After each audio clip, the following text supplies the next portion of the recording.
Top quality और consistent performance के लिए सिर्फ सिल्वर पंप नाम याद रखना। આજથી સીબીએસઈ ધોરણ 10 અને 12 ની પરીક્ષા દેશભરમાં 44 લાખ જેટલા વિદ્યાર્થીઓ પરીક્ષા આપશે। પરીક્ષા કેન્દ્રો પર સીસીટીવીથી મોનિટરિંગ થશે।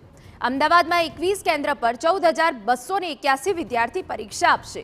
સુરતમાં ધોરણ 10 અને 12ના 15,000 પરીક્ષાર્થીઓ છે। આ સિવાય રાજકોટ અને સુરેન્દ્રનગરમાં 4,225 વિદ્યાર્થીઓ પરીક્ષા આપવાના છે।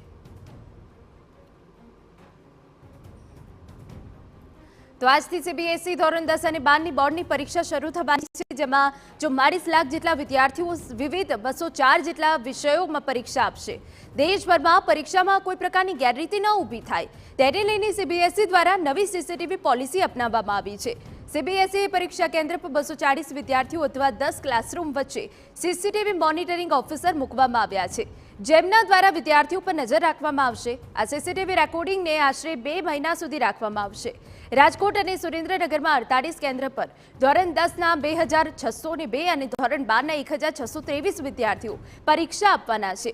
તો અમદાવાદમાં ધોરણ 10 અને 12ના કુલ 14,281 વિદ્યાર્થીઓ પરીક્ષા આપવાના છે, જેમાં ધોરણ 10ના 7,909 અને ધોરણ 12ના 6,372 વિદ્યાર્થીઓ સામેલ છે।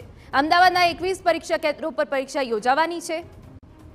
સ્થળ સંચાલક સહિતના એલર્ટ રહેશે અને પરીક્ષા દરમિયાન કોઈ પણ પ્રકારની ગેરરીતિ ન થાય તેનું પણ ખાસ ધ્યાન રાખવામાં આવશે। તો પરીક્ષાની આ છેલ્લી ઘડી છે અને વિદ્યાર્થીઓ પણ સજ્જ છે। અમદાવાદમાં 21 કેન્દ્ર પર પરીક્ષા યોજાવાની છે, જેને લઈને ગેરરીતિ અટકાવવા સીબીએસઈ પણ સજ્જ છે। સીસીટીવીની નવી પોલિસી અપનાવવામાં આવશે અને દરેક જે વર્ગખંડ છે તેમાં ઓફિસર પણ નીમવામાં આવ્યો છે, જેથી કરીને કોઈ પણ પ્રકારની ગેરરીતિ ન થાય। રાજકોટ સુરેન્દ્રનગરમાં 4,225 વિદ્યાર્થીઓ પરીક્ષા આપવાના છે અને આજથી સીબીએસઈ ધોરણ 10 અને 12ની પરીક્ષાનો પ્રારંભ થયો છે। દેશભરમાં 44 લાખ વિદ્યાર્થીઓ છે કે જે પરીક્ષા આપવાના છે અને વિદ્યાર્થીઓ પણ સજ્જ છે અને સાથે સાથે જે શિક્ષણ ક્ષેત્રનો વિભાગ છે તે પણ સજ્જ છે। કોઈ પણ પ્રકારની ગેરરીતિ ન થાય તેનાથી સીસીટીવીનું મોનિટરિંગ કરવામાં આવશે। દરેક જે વર્ગખંડ છે તેમાં ઓફિસર પણ નીમવામાં આવશે તેવી વિગતો મળી રહી છે। આપને જણાવી દઈએ કે જ્યાં સુરતમાં ધોરણ 10 અને 12ના 15,000 પરીક્ષાર્થીઓ આજે પરીક્ષા આપવાના છે, સુરતમાં પણ જે વિવિધ પરીક્ષા કેન્દ્રો છે તેમાં ખાસ સીસીટીવીની મદદથી મોનિટરિંગ કરવામાં આવશે। અમદાવાદમાં 21 કેન્દ્ર પર 14,281 વિદ્યાર્થીઓ આજે પરીક્ષા આપવાના છે। સુરતમાં ધોરણ 10 અને 12ના 15,000 પરીક્ષાર્થીઓ છે। રાજકોટ અને સુરેન્દ્રનગરમાં 4,225 વિદ્યાર્થીઓ પરીક્ષા આપવાના છે। હવેથી તમામ પરીક્ષા કેન્દ્રો છે ત્યાં સીસીટીવીથી ખાસ મોનિટરિંગ કરવામાં આવશે, જેથી કરીને પરીક્ષામાં કોઈ પણ પ્રકારની ગેરરીતિ ન થાય। તો દેશમાં 44 લાખ જેટલા વિદ્યાર્થીઓ વિવિધ 204 જેટલા વિષયોમાં પરીક્ષા આપશે।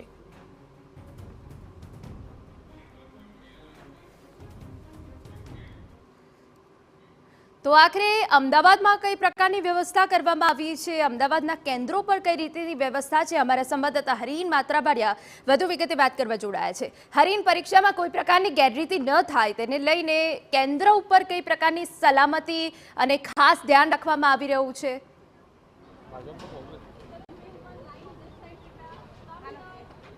બિલકુલ, પહેલાં હું મારી પાછળના દ્રશ્યો બતાવવા માંગીશ કે અત્યારે છે ક્લાસરૂમમાં તમામ જે વિદ્યાર્થીઓ છે તેને એન્ટ્રી આપી દેવામાં આવી છે। દ્રશ્યોમાં જોઈ શકો છો કે જે ગેટ ઉપર છે પહેલાં તેમનું ચેકિંગ કરવામાં આવી રહ્યું છે, તેમની પાસે ડિજિટલ વોચ અથવા તો અન્ય જે પ્રતિબંધિત વસ્તુઓ છે તે છે કે કેમ તેની અત્યારે ચકાસણી કરવામાં આવી રહી છે। અમદાવાદના અંદાજિત 14,000 જેટલા વિદ્યાર્થીઓ છે તે પરીક્ષા આપવાના છે અને સમગ્ર રાજ્યમાં 50,000થી વધારે જ્યારે દેશના 42 લાખ વિદ્યાર્થીઓ છે આજે સીબીએસઈ બોર્ડની પરીક્ષા આપશે। પહેલીવાર એવું સિસ્ટમ સામે આવ્યું છે કે જે 240 વિદ્યાર્થી દીઠ એક અધિકારીને સીસીટીવી મોનિટરિંગની જવાબદારી સોંપવામાં આવી છે અને અત્યારે 9 વાગ્યાથી છે આ એન્ટ્રી તમામ જે વિદ્યાર્થીઓ છે તેમને આપવામાં આવી રહી છે। મહત્વનું છે કે જે રીતે બોર્ડની પરીક્ષા છે ખૂબ જ મહત્વની આ પરીક્ષા માનવામાં આવતી છે।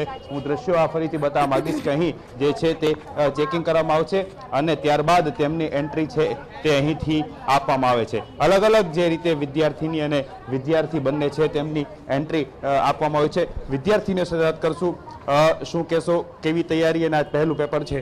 બસ સારી છે તૈયારી, થોડા કોન્ફિડન્સ જોઈએ છે કે અંદર ફર્સ્ટ ટાઈમ આપીએ છીએ બોર્ડનું એક્ઝામ, એટલે બોર્ડની એક્ઝામ પહેલી વાર આપો છો, કેટલી મહેનત કરી છે, કેટલી તૈયારી કરી છે, કેટલા સમય આપ વાંચતા હતા, શું કહેશો?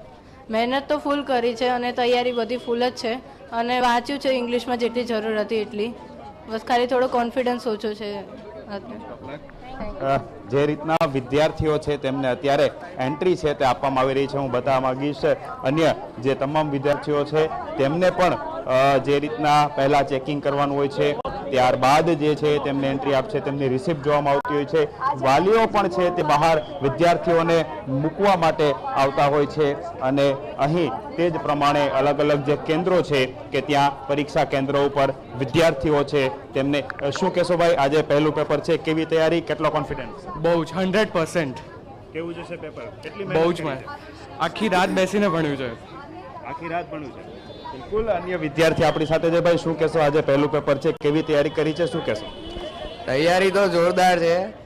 આ ક્લાસીસમાંથી પણ મહેનત કરાવી ને સ્કૂલમાંથી પણ મહેનત કરાવી અને ખૂબ જોરદાર પેપર જશે આજે. પહેલું પેપર એટલે એક અનેરો ઉમંગ અને ઉત્સાહ છે. એક તો પહેલી વખત આ તમામ વિદ્યાર્થીઓ પરીક્ષા, બોર્ડની પરીક્ષા આપી રહ્યા છે અને ત્યારબાદ મહેનત કરેલી છે. અંગ્રેજીનું પહેલું પેપર છે. દરેક વિદ્યાર્થીઓ છે તેમાં ઉત્સાહ જોવા મળી રહ્યો છે. જી બિલકુલ, આભાર હરીન. તો જે રીતે પરીક્ષાની ઘડી છે, વિદ્યાર્થીઓ પણ સજ્જ છે અને કેન્દ્ર ઉપર ખાસ સીસીટીવીથી નજર પણ રખાઈ રહી છે.